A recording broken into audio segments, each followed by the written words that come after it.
The game after the win in a conversation with our own Dennis Scott. All right, thanks, guys. Here with a big fella. You get off to a great start shooting the threes, but down the stretch, you made your business down the paint. That's what I got to do. And great pass by Tobias, great play call by coach, and, I just had to do the rest, finish it. I know you guys come back off a tough road trip. The turnovers tonight really was your Achilles heels. How do you fix that for the rest of the season? We just got to make the simple plays, keep it simple, move the ball, don't over-dribble, and we're going to be fine. And defensively, can you guys regroup and focus and play better defense like you did the first five, 6 games? I felt like even on the road trip, we were good defensively. Offensively, we had too many turnovers. The offense was not the same. So I'm sure we only going to learn from here. We're going to get better. All right, stay healthy, big fella. I appreciate it. We look at the big three on this night. And remember, Tobias not shown. Horford didn't play. J. Rich had some big shots. But Candace, how about the performance from the others in addition to Embiid tonight? Yeah, Richardson has done a great job of being that steady person, but I don't know if he's going to be that third guy. And those are the questions. I love Ben Simmons' numbers. I love that he's efficient, but I think Ben Simmons needs and deserves and has to take more shots for this team to be successful. Yeah. We always want more out of Ben Simmons because we know the potential is there for him to be better. But I think Ben Simmons has done a good job in terms of understanding who he is and is stubborn enough to play the game that he plays. And, he's 7 for 9 tonight. On any night, that's a great night. But what we always want Ben to do is say, hey, I got to make my game better. I got to evolve. Because you and I both know that come championship time, when it's time to win championships, you have to be that all-around player and have those all-around skills for your team to succeed. Lucky enough for him, they haven't got to that step yet. We go in of other teams, and we used to say about Memphis, the grit and grind. Mm-hmm. I know you talked about John Beilein at our pregame. Are we already starting to see the culture that he's presenting of the work and effort that the Cavaliers were putting out? Because it seemed like, tell me if I'm wrong, Philly was having to up theirs as the game went along. Absolutely. And what you're seeing is, similar to what he did at Michigan, what he did at West Virginia. They play a very methodical style, and they don't take bad shots. They take good shots. Even though they use analytics, they don't depend on analytics. I think they come to the game saying, okay, we got a mismatch with Kevin Love down low. We're going to put it in the post, or we're going to put it in the post to Tristan Thompson. We're not going to take hurried rush shots. We're going to make you defend pick and roll. We're going to make you defend post. We're going to make you defend back screen, flare screen. So I love the way this Cleveland team is coming together offensively. But more importantly, Candace, I like the patience that they're playing with on the offensive side of the ball, particularly out on the road. And that was a nicely run play, obviously, for Kevin Love, who would say, I'm sure, he and Tristan both great again tonight. Had a good look, but I want to go to the possession before that because to me, there's greatness about in coaching when everybody knows X guy's getting the ball, right? And you get it to him anyway because you find a way. They misdirect. They use a little youth defensively as Sexton gets mixed up and Embiid really wide open from the Harris feed. Shooter from the outside. So I think in years past, they've had Jimmy Butler. Mm-hmm. That can be that guy that they throw the ball to and he goes and gets a bucket. Well, now, with everybody knowing that Embiid's going to get the ball in the paint, they're going to make it harder for him. They're not going to allow him to beat you. So in the playoffs, do you have to go to a guy like Tobias Harris to finish games and to make plays for you? Yeah, that's going to be, one of the things as Philly continues to go down this path. Can Simmons be on the floor at the end of the game if he doesn't have the ball? What we both recognized tonight was a defensive mistake by Cleveland, where they didn't help enough off the weak side, and Embiid was able to catch it and lay it in. Simmons was on the weak side, and that defender could have slid down, but he didn't. I think when we get to the playoffs, there will be enough attention paid to detail where that weak side defender will slide in, and Simmons will have to make a play either from the perimeter or putting it on the floor.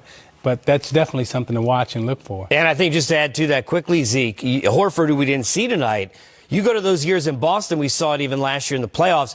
So great when he's at the top, almost directing traffic, enabling shots and passing and flow. Well, if he's doing that, to your point, expounding on it, then where's Ben Simmons? Because now he doesn't have the ball in that spot either. And Horford is so good at that offensively. And early on, Steve Smith and I went to the game where Philly played Atlanta, and you could see the confusion with Al Horford and Tobias Harris when Embiid's on the floor. Because it seems like, Tobias likes that left block. Embiid likes that left block. Simmons likes that left block. There are a lot of guys that love the same spot. Al Horford, the same thing. So figuring out offensively, especially in the playoffs when you're scouted, where the ball needs to go and how to get those two involved, because Tobias has to be that third scorer for them to be able to be successful. And I think, come playoff time, and I've said this before, Simmons got to become a better foul shooter. At the end of the game, in the last 2 minutes of the game, your point guard, he's got to be able to do a couple of things. He's got to be able to distribute the basketball. He's got to be able to also knock down foul shots. And if he's open, make a shot. But where you really finish off the game when you got a lead, you finish it at the foul line, because teams are going to be fouling. They're going to make mistakes. So majority of your points are going to come from the foul line to keep that team at bay. But if you're a poor foul shooter, then that coach is going to have to take you out. And then how does that coach massage the ego that you have as being one of the best players sitting on the bench at crunch time? Well, the question is, in crunch time on social media, do we... But I'm going to wear a bag. I'm going to wear a bag up here next. Apple, not a sponsor, but he clearly couldn't have a Kia in the bag. They don't want to make one that small. Perhaps he is watching center court, back court, front court, and all the different feeds we have. As I feed this over to you, Zeke, when you look at the Pacers and the job Nate did last year, everybody seems to have gotten better. We talked Sabonis. Can he and Turner get them where they need to go as the years develop together? Or do you look at Sabonis and say, well, maybe he's looking like he should be the one of the two? How do you see that? I think he can be. And the reason why I say he and Turner can play together is because we're seeing them without Oladipo. Once you put Oladipo back on the floor and he gets back up to speed, this is a well-rounded basketball team. When you look at their coaching staff in terms of Popeye Jones, Dan Burke, Nate McMillan, they understand offensive side of the basketball and they understand the defensive side of the basketball. So I expect for them to come back and continue to play strong, and I do think those two can have great success. And something, Candace, quickly to watch as they get healthier, their depth, the smarts of a McConnell, the scoring of Warren Lamb. They've got more than most benches are going to have to offer once they get healthy. I mean, they have more than most benches are going to offer. They have experience, but I really want to go back to Brogdon and how much this is a 50-40-90 type of player that can play defense, that has played winning basketball.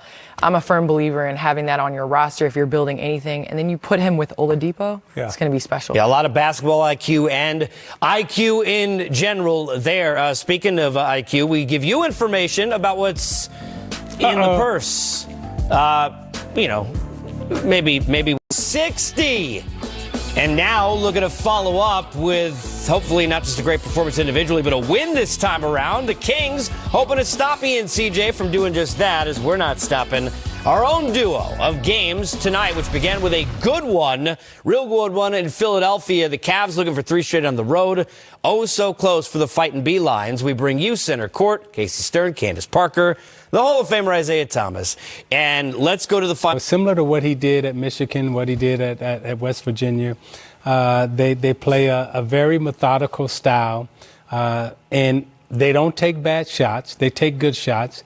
Even though they use analytics, they don't depend on analytics. I think they come to the game saying, okay, we got a mismatch with Kevin Love down low. We're going to put it in the post, or we're going to put it in the post to Tristan Thompson. We're not going to take hurried rush shots. We're going to make you defend pick and roll. We're going to make you defend post. We're going to make you defend back screen, flare screen. So I love the way this Cleveland team is coming together offensively.